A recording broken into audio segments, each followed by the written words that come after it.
It started in around July 2024. Yeah. My daughter had just gone to Form 1 that year. I sent her to pick something in the kitchen. She told me she can't. And she's like, I can't move. Then she forced herself to wake up, akaanguka pa, kama mannequin. And I'm like, oh my God, what is this? I was so shocked because I'd never seen something like that. That night I got the Epsom salt, I soaked her, nikamsugua, you know the way we do it traditionally with hot water. The funny thing, I put hot water on her legs. Mi naungua mkono. She can't feel anything. And we started having other symptoms, blurry vision, back pain, tremors, loss of coordination. Her legs were going like this when she was walking. Then she was having a leaky gut, like blood in her stool. She was having brain fog, like even forgetting the simplest thing. There are so many tests we did, and some days you could spend even 150 G's just for tests. Nothing. Within a period of 4 months, my daughter is in a wheelchair. There's no walking. Pain ndio hiyo usiku hatulali. In that duration, I also lost my job because my bosses were like, you're not consistent with work, we understand, but you have to let it go. Enough is enough with the Kenya and their doctors. I was just mad. I was just tired because I felt like it's money minting. My friend calls me. She's like, there are these doctors in India that normally see my son. And I've seen such conditions when I go there. Then I talk to them, within a week or two, they're like, your daughter has an autoimmune disease called transverse myelitis. Nina check Google. I'm looking at the symptoms. It actually makes sense all of a sudden. This is psychological. Has it make sense? Trust you me, the mental state I was in India was very different like from here. I felt the need of creating awareness to the communities, to practitioners, to probably even the government, because they are not known. Because it's a lot of emotional turmoil. Not many people understand. Remember, autoimmune diseases are mostly invisible. Yeah. They become visible when you're in a wheelchair. But like right now, if you met my daughter, you wouldn't tell she has any disease. She's just like any other person.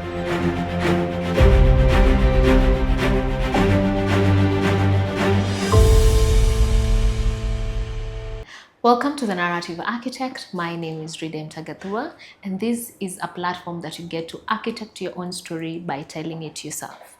In today's conversation, I'm joined by Saetwa Saitoti, a social media manager, a counselor, and a mother whose journey has led her to build a community of people living with autoimmune diseases. Welcome to the conversation, Saetwa. Thank you. First and foremost, how are you doing? Thank you so much, Redemptor, for inviting me here. I'm okay. I can't complain. God has been faithful. Yeah. How many years has it been since your daughter was diagnosed? It's now the second, because she was diagnosed in 2024. Yeah. And how is she doing? She's managing at the moment. We have the ups and downs, but she's basically better from where she was. Yeah. Okay. So briefly, talk to us how that journey has been for you, in just a nutshell of how the 2 years have been for you as a mother and as a primary caregiver. I can say the journey was mixed with different emotions, from depression, from anger, from denial. Like I was going through what someone doing loss does. Yeah. So the journey had taken a toll on me when it started, because it was something that was unknown. It was something I didn't understand. And we were both confused of where to go, who to see, the best kind of, facility. it was confusing, and everyone I was consulting, be it practitioners, they were all, I think, also directing me to the wrong places. So it took me several, actually years, an year or something, to figure out what was going on. Yeah. So before that, I was dealing with backlash from family, from friends, people saying you are bewitched, me being told to go to a witch doctor. At some point, I contemplated on doing that. And, people bring traditional issues like you should go say sorry to your parents if you wrong them. It could be that. To people telling you it was your negligence that made your daughter sick. It was so many issues, so many things people are telling me. So I was mostly doing isolation because, of course, I didn't have time to meet people. Yeah. I was caregiving. At this time, I had to be with her 24/7. Yeah. Taking care of her, like bathing her, carrying her on my back, because she also didn't accept the fact that her legs are not working. Yeah. So it was just hard, even her dealing with her emotional state.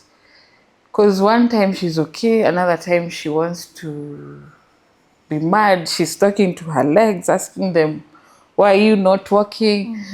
I'm here also confused what is going on. It was really bad. I had gotten to a place where I'm losing money. Yeah, just forgetting M-Pesa pins, forgetting basic things like where I've left my phone. That time I'm holding it.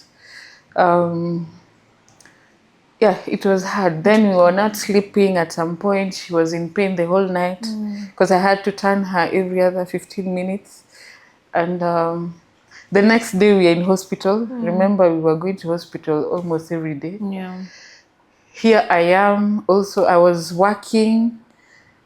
That time I'd been given time to work from home. But now remember, I'm in the hospital the whole day from morning to evening. I have to come cook, wash her, do the basics. Then I have to go to the laptop, try to work. At night I'm not sleeping because she's not sleeping, she's in pain. All the medications we were given at that time are not working. Yeah. Because she was being given nerve medication. And we came to realize her issue is muscles, not nerves. So it was hard the first year, but at some point church came in and people were being supportive. They were praying for us. Family also started saying this is a serious thing. They came in and, started helping one way or another. But most of the time it was just me and her. I was the one who was organizing for fundraisers because I needed at some point for 4.5 million to go to India. Before we come to the fundraising, for somebody who might not have watched your other videos where you have walked the journey with your daughter, just give us some of the signs and symptoms that your daughter had then, and once you got, what were the diagnoses that you were being given by the doctors here in Kenya before you even traveled. So you can walk us through that journey so that people are able to get what you were dealing with at that particular time. Okay, so it started in around July 2024. Yeah. My daughter had just gone to Form 1 that year. Then she had changed environment. She was in a Murang'a school. Initially, when she was younger, she used to get cold allergies. But when she got around 6 years, they kind of went away or depleted. I assume so. So around July, I was called by the school to go pick her up. They told me she's been having a persistent cough, which is not going away. And it stayed for like a month or two. and they've done everything and it's not doing, like it's not going. So I just figured out these are the allergies that have come back. So I got her what she used to take initially, which are antihistamines. I took to her. I got to the school around 11ish. Once she took the medicine, within an hour, she was okay. And I found her with sweaters. Like she was wearing a shirt, 2 sweaters, a jumper, a hoodie, a scarf, socks, skirt. I don't know, she was wearing so many things, you couldn't even see her face, and a mask. But once she got the medicine, she removed them.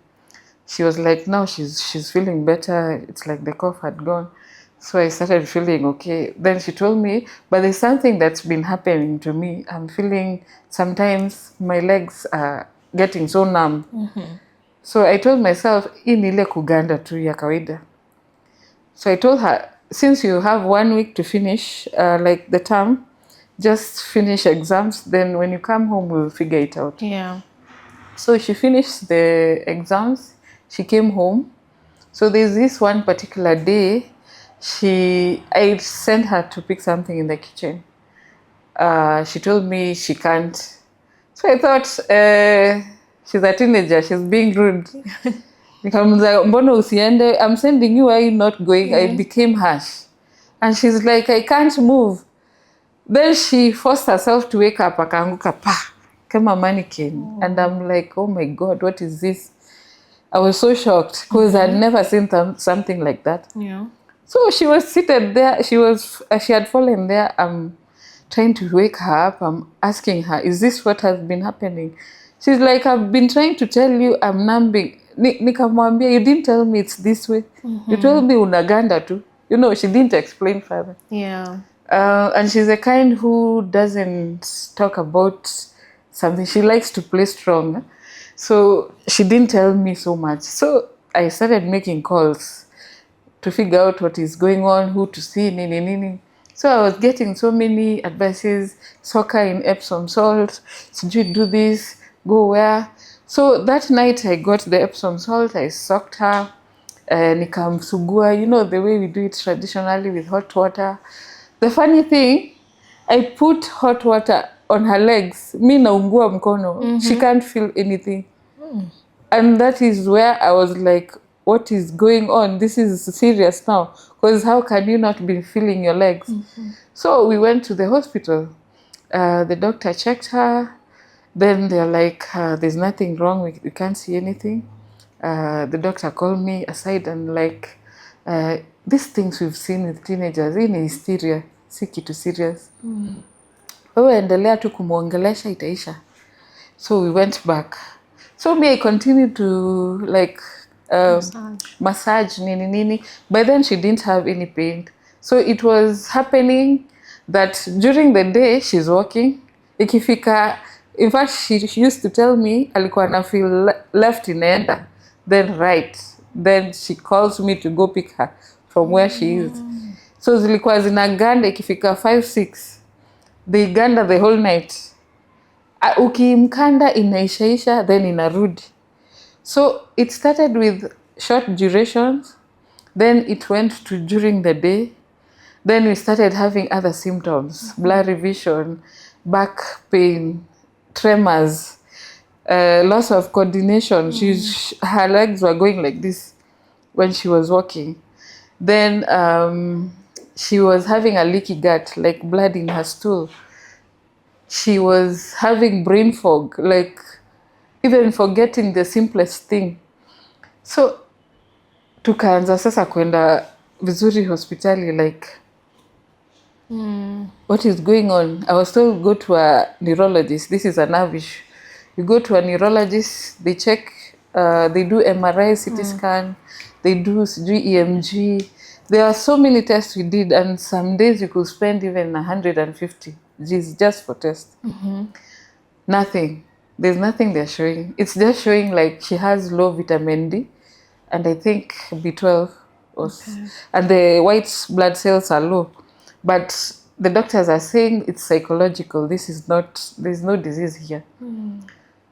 So I'm here wondering, I'm a counselor.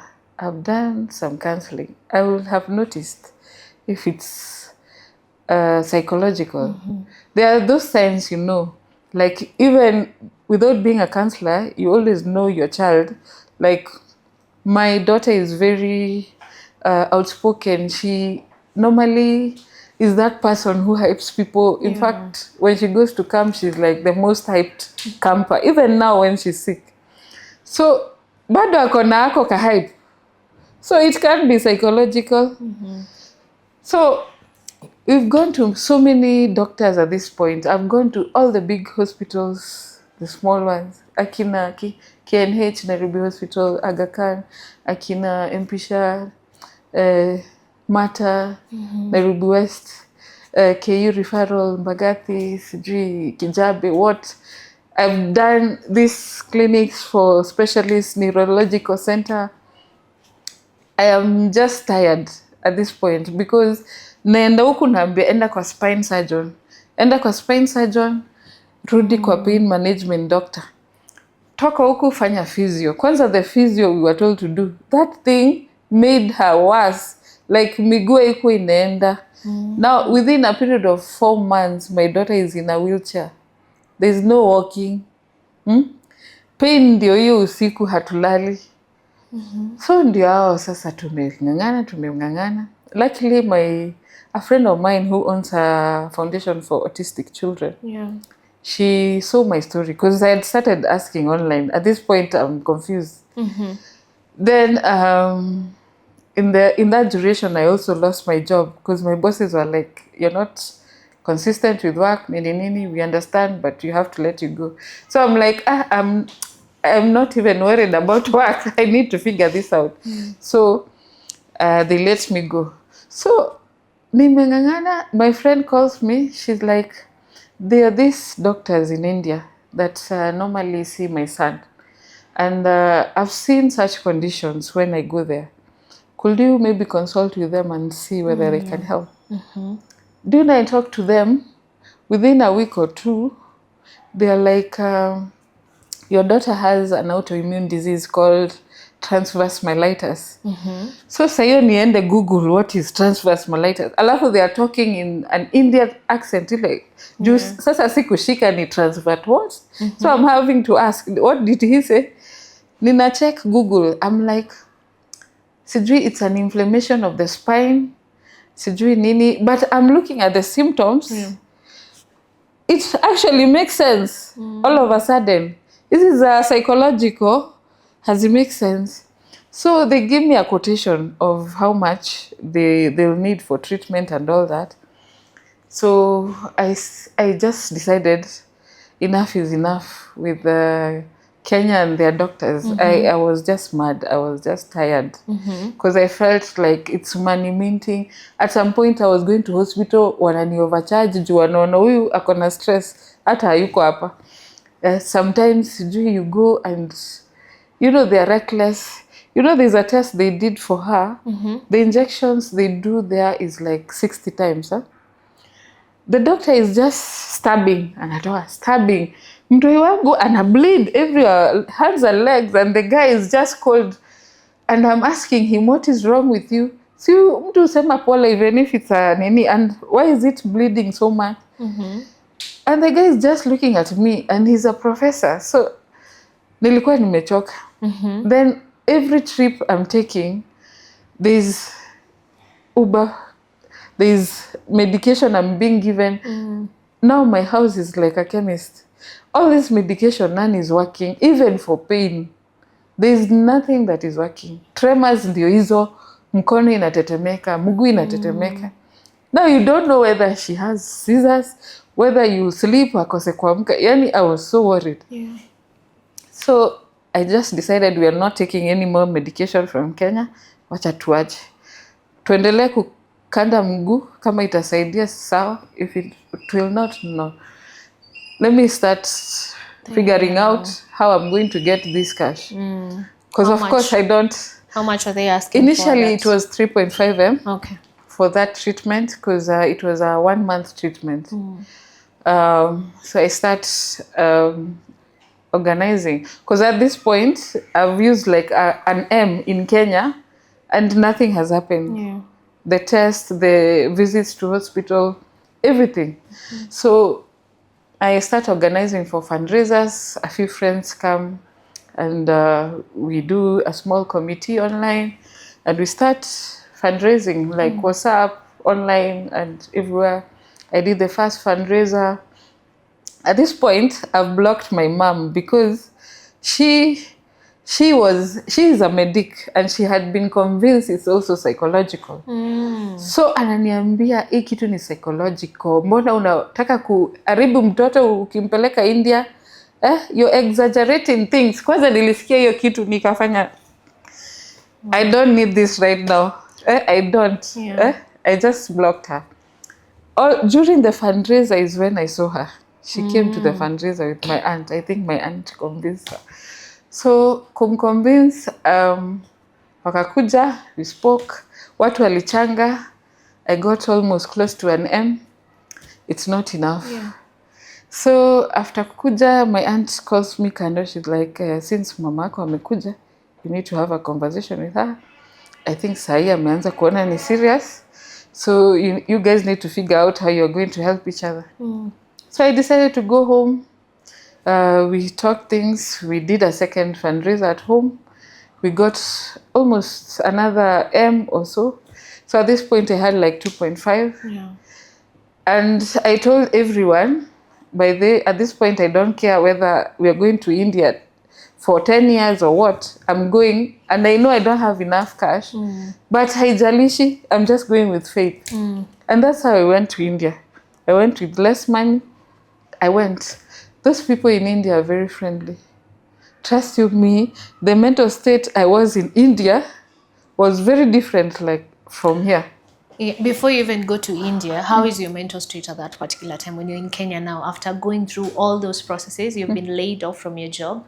Your daughter is not getting well, she's getting worse, and you're the sole caregiver for her. How are you mentally during that time? I don't know where my head was at that point. I was so disoriented. I was having headaches. That's the time I got palpitations. I was having anxiety attacks. Everything was everywhere. I was not sleeping, you know. So my headspace was not okay. I was really trying. I even was forgetting. Like the first fundraiser, I forgot my PIN. My phone locked, nikasahau PIN. So people are waiting for messages because they were coming through my phone for the bank. I can't remember. So I even had an issue with the treasurer because they thought I'm trying to hide some information. Yeah. So hiyo time nilikuwa naambia mtu, tafadhali please, not this time, don't start with me. I don't need this pressure. Okay. So I wasn't okay. I had to take a break, like 3 days, to give my daughter to the dad and just relax before I went to India, because I knew if I do this without having that break, I'm going to lose her in the airport or in India, because India apparently it's very crowded. Yeah. You're speaking of handing over your daughter to the dad. Where was the dad when all this was happening? And who was your support system during all that time? I can say my support system at that time mostly was the church. Because most of them were praying for me weekly. I could have like people pop in the house like once in a while, not every time. I didn't lack food because they were coming with shopping. Hata zingine nilikuwa napeana because hata appetite hatuna sana. So the church really came through for me. Okay. Then when I started talking with mom, she also started supporting me mentally. Where was the dad? Yeah. He was on and off. Okay. On and off. He was supporting how he can, but I can say I was mostly alone, doing it alone. But at some point, I was going for therapy when I felt it was too much. Okay. And I really thank my therapist because she always comes through when things are really heavy. Yes. Okay. You've gone to India. Yes. Your daughter has gotten the treatment. You've come back to Kenya. How are things now when you came back to Kenya? How did she respond to the treatment? So when we went to India, within 3 days, they did like fresh tests, everything afresh. They had gotten a diagnosis. Now the diagnosis changes from transverse myelitis to polymyositis. Polymyositis is inflammation of the muscles, like mkono, mguu, like all the muscles. And it made sense because she couldn't even hold a mug. Okay. Even at some point, her phone was an issue. Her legs, of course, were not working then. They did a treatment for a month, but month ikienda kuisha, she was not yet walking, but not walking so much. She was just starting. Okay. So I told the doctor, I don't care what you have to do, but I am not living here if my daughter is not walking properly. Whatever you do it. The doctor tells me, Saitwa, you have to add another 15 days and it's going to be this extra amount. I'm like, it's fine. So you You haven't cleared the other day. So I'm starting to think, what am I going to do? What am I going to do? I mobilize a fundraiser online. I get some amount. So I cleared the 3.5. So wakiendelea na treatment, those 15 days, I just realized, apana, we can't reach this 4.5. Those 15 days are too soon. So I go to the doctor, and the doctor is very friendly. I tell him, okay, just reduce a bit for us. This is too much. I've really tried to get here and whatever. So the guy is like, you didn't come here for me to frustrate you. I'm going to give you at this rate. So the whole amount becomes 4.5. So like 5 days or a few days to like the end of the 15 days, I do another online fundraiser. Yes, I've done 4 in a period of 6 months. And it's almost the same people. I'm trying to get celebrities, I don't know who, to come through. A few people came through. One MP, by the way, I think Jalango, he was the only MP politician who came through. And he really supported. Even right now, he still calls, like the PA calls to find out if you're okay. And a few celebrities were sharing in their platform. There was shared moment by Justas who did our story, and I got some cash. I did Radio 47 interview then. I got from online guys. So yeah, that's how I managed. Within the 15 days, by the way, it was 5 days after we talked to the doctor that my daughter started walking properly on my birthday. I'm there seated doing my work online because I was trying to do a few hustles nipate, to pesa kidogo. Nurse anaingia, then she's like, Mama, I have a surprise for you. So I look behind, she's like, walking. So I'm very emotional. She's walking. Yeah. She's coming to me. Then behind them, they have a cake for my birthday.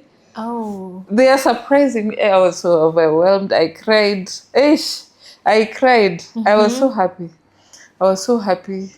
Then after that, now the last fundraiser, I didn't get all the amount, but ilibaki kidogo. Yeah. I talked to the management. We had an agreement. I pay within a short time. Then they released us. So we were given a protocol to follow. The physios, because she was done for stem cell therapy and bone marrow transplant. Then there was a lot of physiotherapy, akina muscle stimulation, brain stimulation, oxygen therapy, H2O therapy. There were so many things, vibration, red light therapy. They have so many of those quantum therapy things, machines. So I bought one to come with for stimulating the muscles, and medication for another 3 months, because they normally give peptides, their injection. I was even shown how to inject. Okay. So it was supplements, some medication, and peptides, and a diet to follow: no meat, no wheat, no milk, and of course some okay, some of them they wrote in Indian language, so sijaijua nini, but I just figured it out on my own. Yeah. So yeah, we did exercises, we did all those things for another 3 months. So right now I'm a nutritionist, I'm a therapist, I'm a consultant, everything. From that journey. At this point I've become very spiritual, naomba na Bible, nini mpaka naanza karibu niongee na tongues. And she starts, getting better, doing better. Within 2-3 months, she's like, Mom, we go to the gym. I think I need to lift weights. So I'm like, I also need to go to the gym because I'd added a lot of weight because of the hormonal imbalance, the cortisol levels, the stress. So we start going to the gym another 2-3 months. Yeah. Then in September the same year, because we went to India in March, September the same year, she goes back to school. Okay. Yeah. So at this point, I'm a bit better. I'm relaxed. And I call guys to thank them. Thank you. What do you call it? A Thanksgiving. At Thanksgiving, yeah.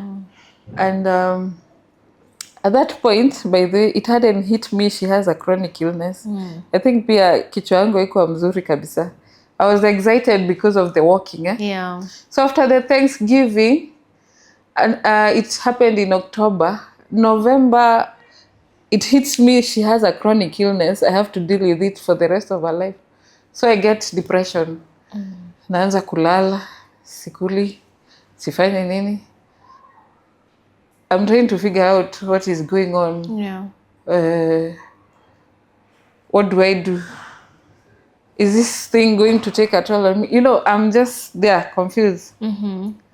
So during that time also, I was self-reflecting about this whole scenario. Because, she's gone back to school, but she has some flares. There are days I can be called to go pick her.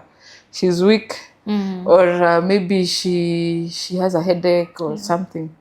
Then in school, she can't also sit for too long. Yeah.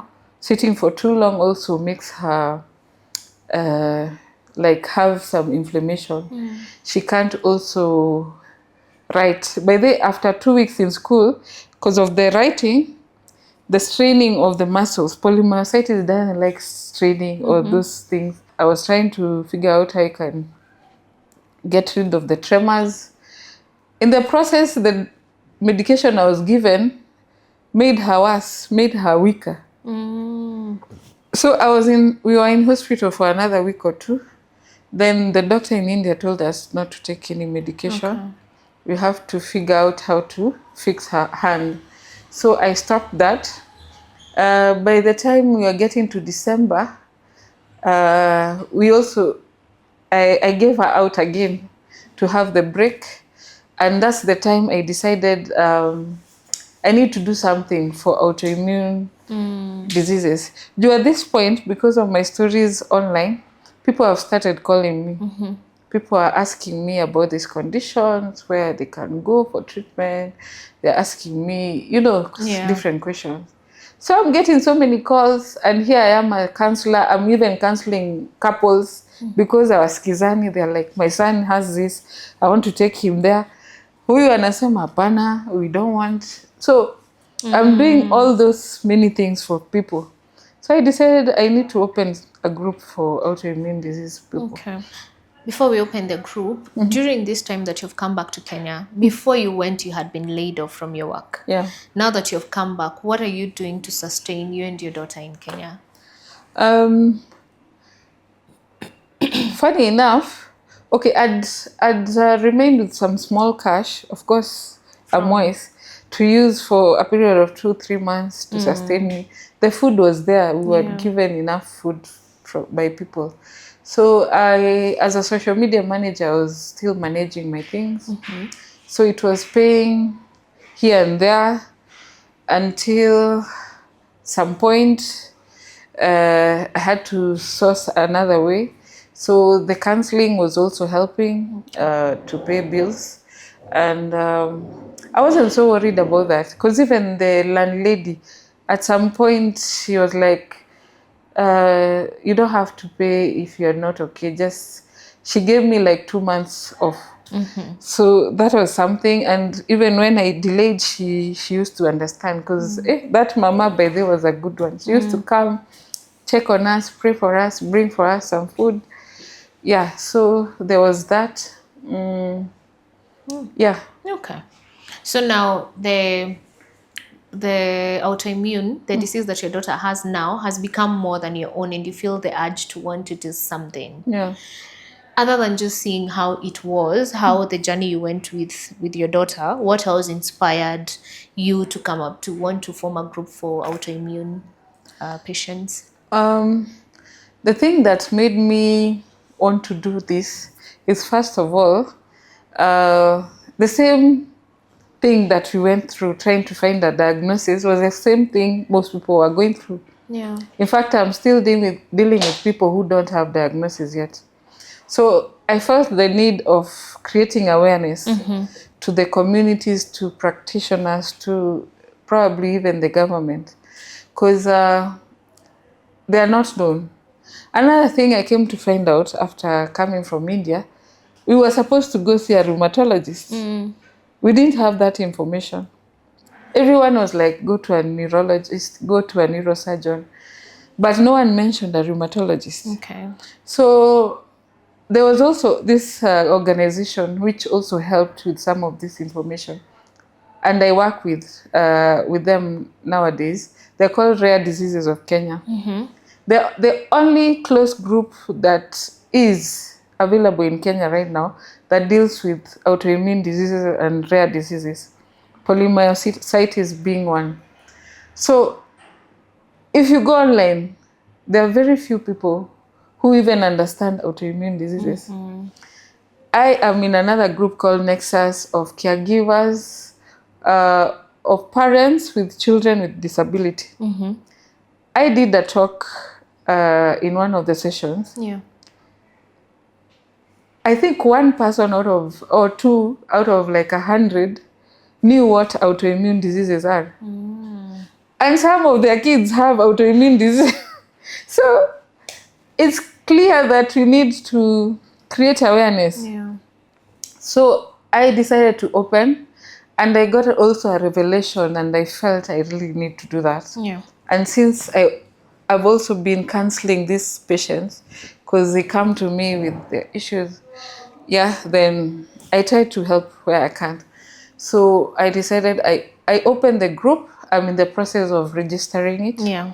Because I need to put a few policies in place. I need to go see different organizations. I need to go see things, organizations like SHA, SHA being one of the organizations that can help us, because there's a lot of finances used.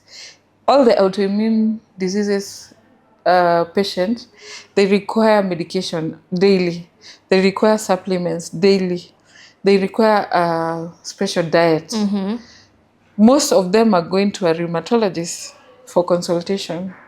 A rheumatologist in Kenya, consultation is between 4,000 to 10. There's even one I had who charges 23,000 for consultation. Wow, that's on the higher side. Exactly. These people go through a lot mentally. They also need mentoring, counseling, because it's a lot of emotional turmoil. Not many people understand. Remember, autoimmune diseases are mostly invisible. Yeah. They become visible when you're in a wheelchair. But like right now, if you met my daughter, you wouldn't tell she has any disease. She's just like any other person.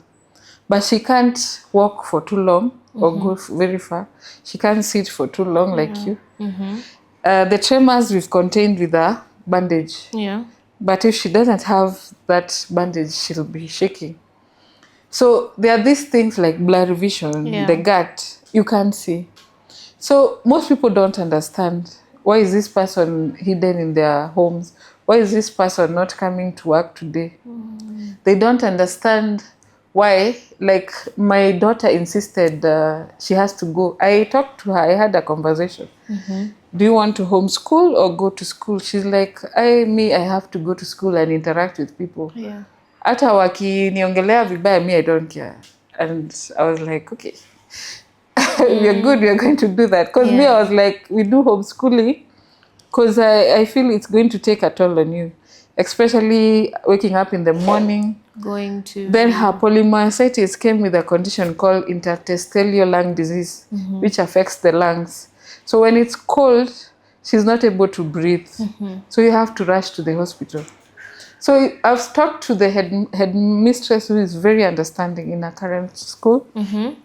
And we've said she goes to school later than the others. Wengine wakiingia 6:30, whatever. Yeah, naingia 8:30. Yeah, when it's very cold and she can't, she just studies from school.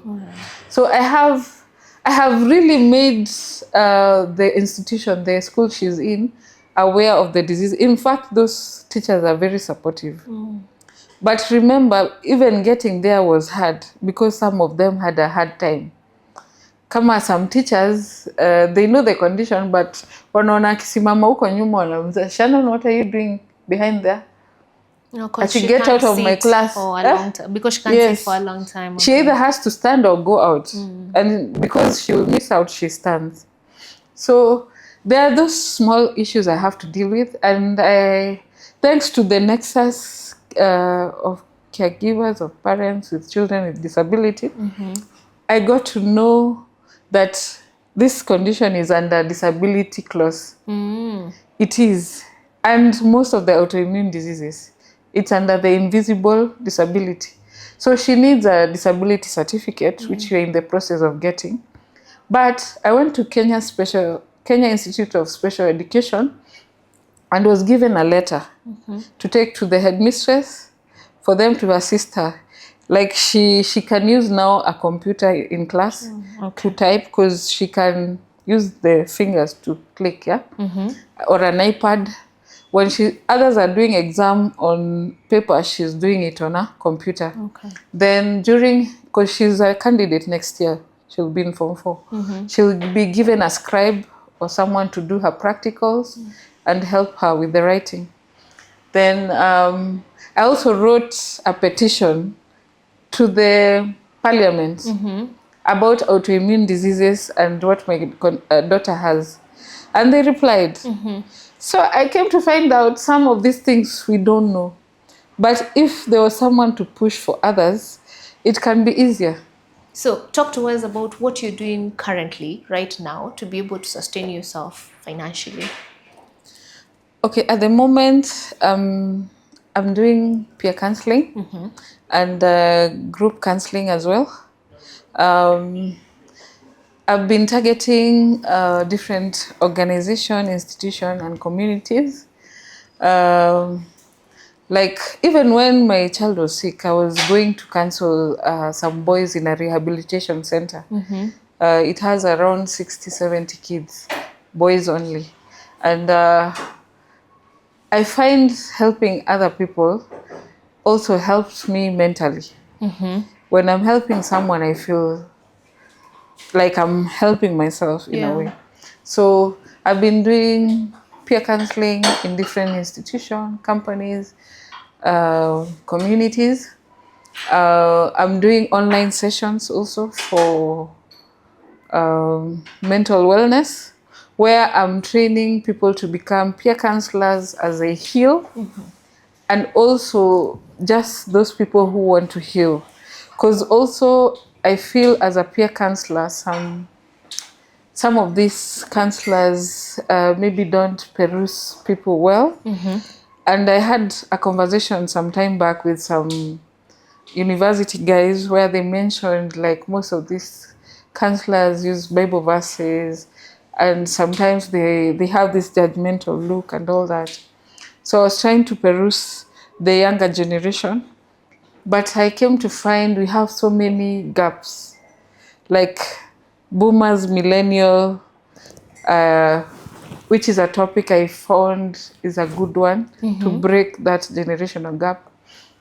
There are so many people dealing with suicidal thoughts, their addictions, there's anger issues, and all these root from childhood traumas. So the best way I can maybe manage to get a bigger number, because I was trained by an organization called Interview Solution. The program is called Counseling in the Street. So I'm a counseling in the street facilitator and peer counselor. Okay. So it gives us a manual where we can train people to become peer counselors as they heal. So you become the counselor you needed in the process. While you're counseling, you heal as well. So it has been helping me cope. I also am doing the autoimmune advocacy right now. I'm pushing to get grants. I have proposals. I'm pushing to get grants. I'm looking at a foundation where I help this community get access to the right doctors. Yeah. I'm in contact with a few rheumatologists. We've already done a few sessions online with them.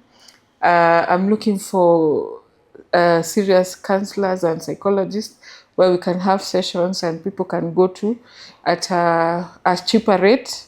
I'm also one of the people who counsels.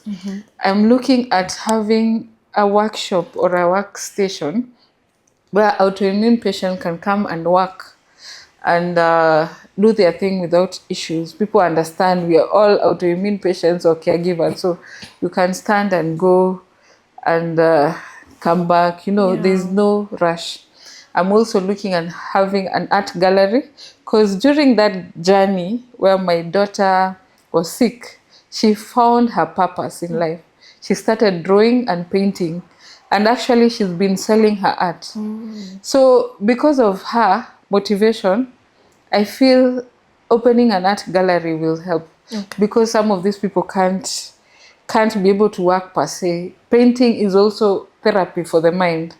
So yeah, those are the things I'm looking to do. I'm looking also for funds to push for policies, like to have SHA help us maybe be able to cater for medication, those counseling classes, physiotherapy, occupational therapy, and any kind of medical assistance we may need. Some of these people require assistive gadgets or devices. So there are companies in Kenya actually that give people with disability such devices, because some people maybe need wheelchair, the walkers, some of these things for the hands to help. So I'm looking at a place where I'm working with different organizations to help with policies.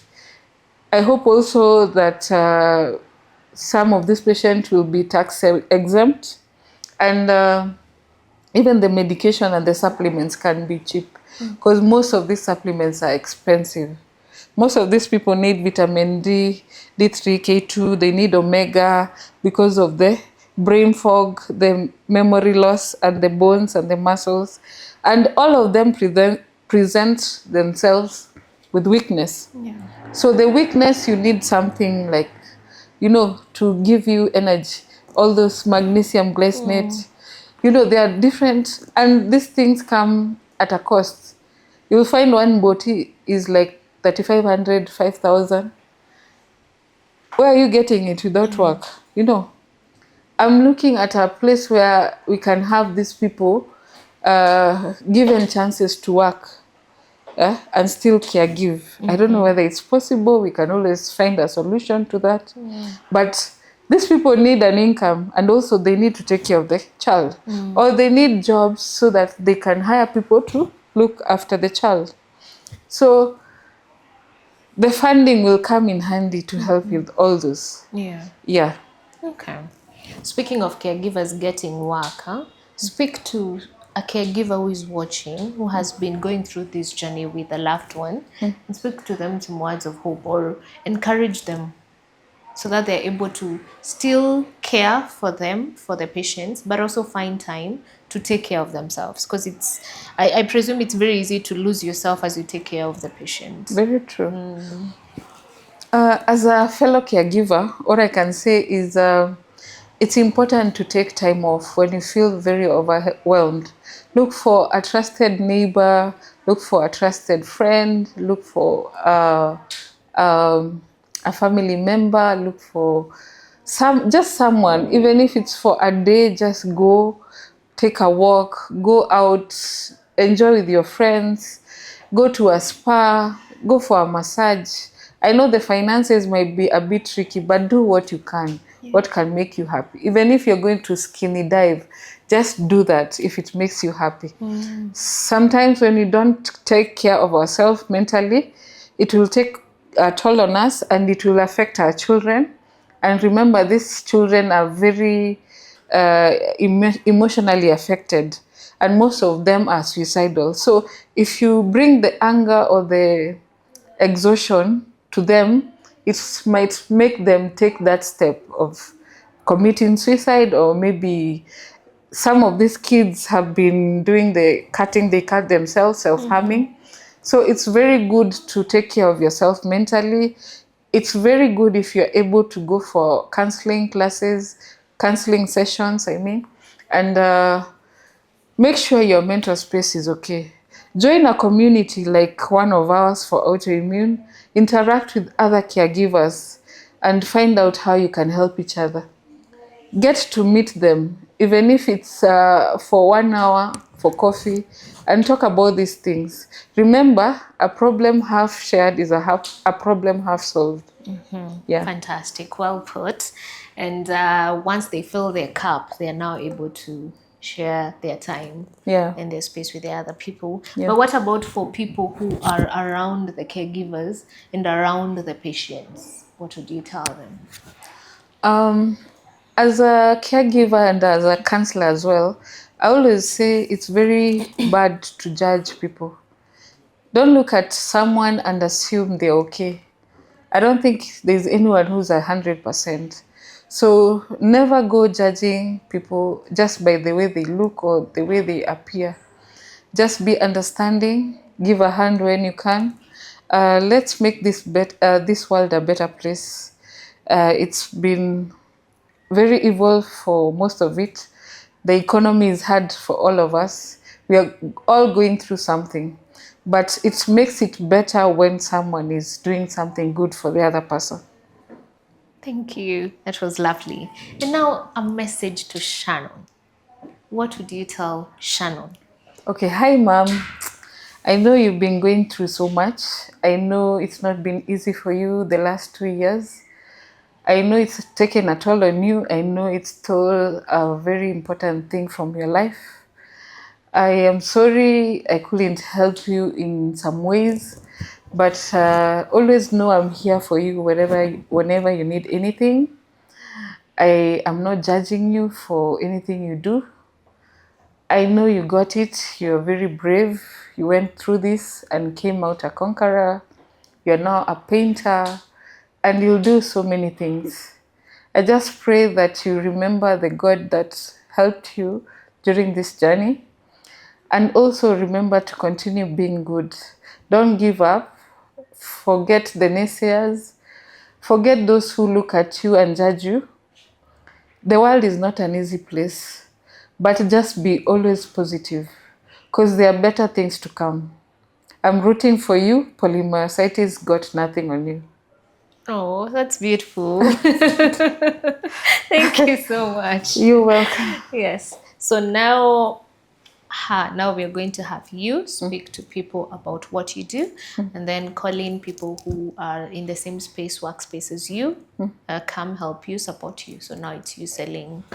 Ulitakuza sera zako. So I'm a founder of Autoimmune Diseases Support Group, where I help patients with autoimmune diseases, which include lupus, myasthenia gravis, multiple sclerosis, myositis, rheumatoid arthritis, ADHD, autism. There are so many, there are almost 200 or more autoimmune diseases. I help them to come together and interact, support each other, and have a community. I also do online meetings where we interact with different rheumatologists and practitioners who understand it, where you can get to ask questions that you don't understand. I can direct you to the right practitioner, rheumatologist, neurologist, who can help you with the situation. I also direct people, consult for the hospital we went to in India. So in case you want to consult with them, in case you want to go for treatment there, you can also reach out to me. I do counseling for autoimmune patients because they go through so much. They are always having issues, including depression and a lot of brain issues, memory loss, and all that. I am trying to build a community and a foundation where I'm going to help with policies that can help us get easier access to assistive devices, easier access to medication and supplements, and also a way we can work and also caregive at the same time. There are so many things I'm looking forward to do with my autoimmune diseases. And if there's a sponsor out there who's ready to give grants or to sponsor this foundation, I'll be really glad. I'm also a peer counselor where I counsel different communities. I counsel rehabilitation centers, I counsel children's homes, I counsel communities like churches, I counsel women groups, men's group, youth groups, all those. I normally do hour sessions, a full day sessions, and I'm also looking to get into a space where I counsel institutions like schools, and I have online classes where I counsel people to become peer counselors. This is where you get to heal while healing others. It's an 8-week section where you go through everything, including trauma, depression, suicide. You go through GBV, you go through childhood trauma. And in 8 weeks, you'll be able to counsel others after practicing, and you get certified. So kindly reach me through 0720 560 328. Thank you. All right, fantastic. Okay, thank you so much for You're joining us welcome. today. Saetwa Saitoti. Saetwa Saitoti. Saitoti, I said it right. Yes, yes. You're doing a wonderful job, and thank you so much for being a brave mom to your daughter and a present mom also to your daughter, and for taking the initiative to help other patients walking the same journey as your daughter was.